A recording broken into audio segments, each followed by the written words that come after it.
नाज़रीन, एक ऐसा मुआहिदा जिसमें दुनिया को एटमी जंग से बचा रखा था अब खत्म हो चुका है। रूस ने 38 साला पाबंदी को तोड़ते हुए ऐलान कर दिया कि अब वो नए मिसाइल बनाएगा, आजमाएगा और जहां चाहे तैनात करेगा। सवाल ये है कि क्या दुनिया एक नई सर्द जंग में दाखिल हो गई है? क्या वाशिंगटन और मॉस्को एक बार फिर एटमी बटन पर उंगली रखने जा रहे हैं, या ये सब कुछ आलमी ताकतों के दरमियान एक बड़ा खेल है? आज के इस मुकम्मल वीलॉग में हम आपको बताएंगे वो मुआहिदा रूस ने अचानक क्यों इतना बड़ा कदम उठाया। ये सब कुछ जंग में बदल गया तो दुनिया का क्या हाल होगा, क्योंकि ये सिर्फ एक खबर नहीं बल्कि एक मुमकिना आलमी बहरान की पेशगोई भी है।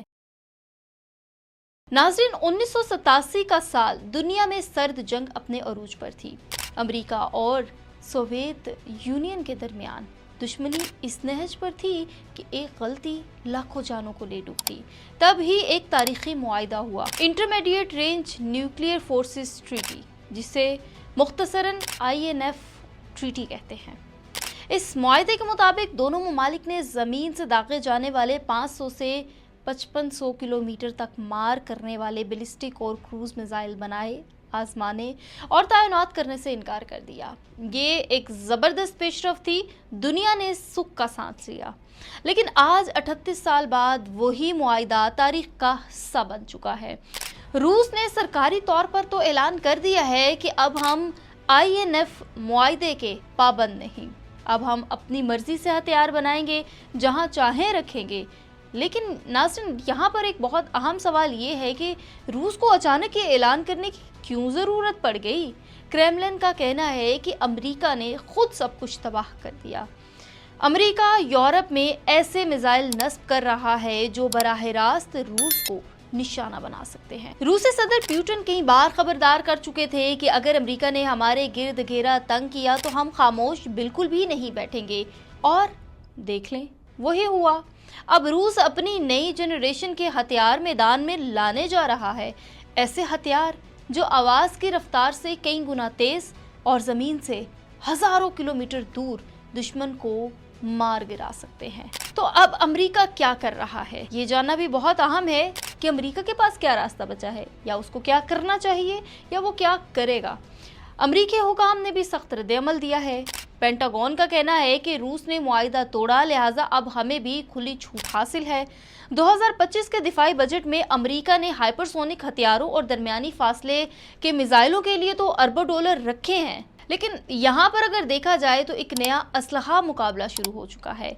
ये सिर्फ रूस और अमेरिका की बात नहीं है नाज़रीन, ये बात है पूरी दुनिया के लिए कि ये खतरे का बाइस बनने जा रहा है, क्योंकि अब इस मैदान में चीन, भारत, पाकिस्तान, इसराइल, ईरान, शुमाली कोरिया जैसे ममालिक भी शामिल हो चुके हैं। चीन ने हाल ही में मिसाइल शील्ड सिस्टम से तजर्बाती परवाज की। शुमाली कोरिया मुसलसल अपने बैलिस्टिक मिसाइल का मुजाहिरा कर रहा है और भारत ने भी अग्नि सीरीज के जदीद वर्जन्स तैयार कर लिए हैं। इधर पाकिस्तान भी खामोश बिल्कुल भी नहीं है। पाकिस्तान के पास शाहीन, गोरी, अब्दाली जैसे मिसाइल मौजूद हैं जो न सिर्फ रवायती बल्कि जौहरी वार हेडर्स ले जाने की सलाहियत रखते हैं। मगर नाज़रीन, अब सवाल ये है कि अगर जंग छिड़ गई तो क्या होगा? आइए ज़रा तसव्वुर करते हैं। अगर एक हाइपरसोनिक मिसाइल मॉस्को में दागा जाता है और सिर्फ 6 मिनट में लंदन या पेरिस तक पहुंच जाता है, या अमेरिका का क्रूज मिसाइल रूस के दिफाई सिस्टम को चकमा देकर सेंट पीटर्सबर्ग को निशाना बनाता है, तो फिर क्या बाकी रहेगा? इस जदीद हथियारों की दौड़ में इंसानी बका की गुंजाइश कहाँ है? एक रिपोर्ट के मुताबिक अगर एक दरमियाने दर्जे के जौहरी जंग छिड़ गई तो ज़मीन का दर्जा हरारत 2 डिग्री कम हो जाएगा, खुराक की पैदावार 40% कम हो जाएगी और इसी के साथ साथ 1 अरब से ज़ायद लोग कहत, बीमारी या तबकारी का शिकार हो सकते हैं। नाज़रीन, अब यहाँ पे अगर हम बात करें इसराइल और ईरान की, तो वो कहाँ खड़े हैं? ईरान ने रूस के साथ दिफाई ताउन बढ़ाया, जबकि इसराइल ने अमेरिका को पेशकश दी कि वो मशरिक़ वस्ता में हाइपरसोनिक डिफेंस सिस्टम नस्ब करेगा। ऐसा लगता है कि दुनिया एक नए ब्लॉक सिस्टम की तरफ बढ़ रही है। अमेरिका, यूरोप, इसराइल बमुकाबला रूस, चीन, ईरान, मुमकिना तौर पर शुमाली कोरिया। आपको क्या लगता है कि क्या अक़वाम मुत्तहिदा कुछ करेगी? अक़वाम मुत्तहिदा ने सिर्फ तशवीश का इजहार किया है, कोई अमली इक़दाम, कोई पाबंदी, कोई करारदाद, कुछ नहीं। کیا یہی وہ نظام ہے جس نے دنیا کو امن دینے کا وعدہ کیا تھا، یا یہ ادارہ اب صرف طاقتور ممالک کی ترجمانی کا ایک ذریعہ بن چکا ہے؟ کیا یہ 1950 کی وہی سرد جنگ ہے جس کے لیے نئے نام، نئے ہتھیار اور نئی نسل پیش کی جا رہی ہے؟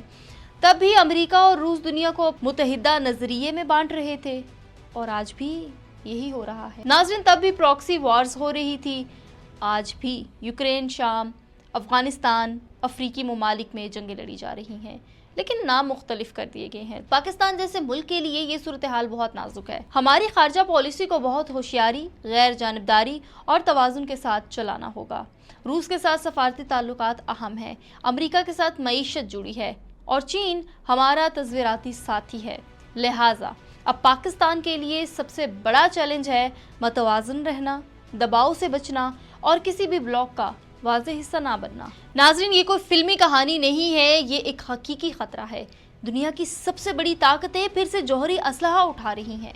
ایسا نہ ہو کہ 1945 کی تباہی 2025 میں دوبارہ دہرائی جائے۔ اگر آپ کو یہ ویڈیو معلوماتی لگی ہو تو ضرور لائک، شیئر اور سبسکرائب کریں تاکہ ایسی اہم عالمی خبریں آپ تک بغیر کسی تاخیر کے پہنچتی رہیں۔ تب تک کے لیے اللہ حافظ۔